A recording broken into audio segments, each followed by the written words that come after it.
আমি প্রবলভাবে ঈশ্বরে বিশ্বাসী, আর আমার ঈশ্বর আমাকে শেখায় জাত পাত ধর্ম বর্ণ লিঙ্গভেদে সবাইকে তার প্রাপ্য সম্মানটুকু দেওয়ার।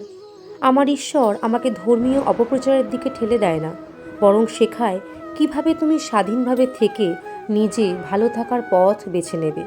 অপরকে ভালো থাকায় সাহায্য না করতে পারলেও তাদের দুঃখগুলোকে আরও উস্কে দিও না। আজ এই মাখনের টাপটিকে যখন রং করতে গেলাম, তখনও ভাবিনি যে সেখানে ভগবান কৃষ্ণের প্রতিচ্ছবি আঁকব।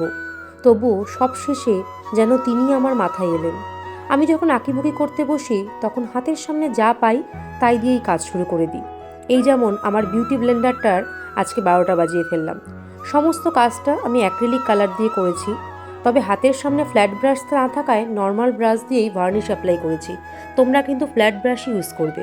আর কাজটা কেমন হয়েছে অবশ্যই জানিও।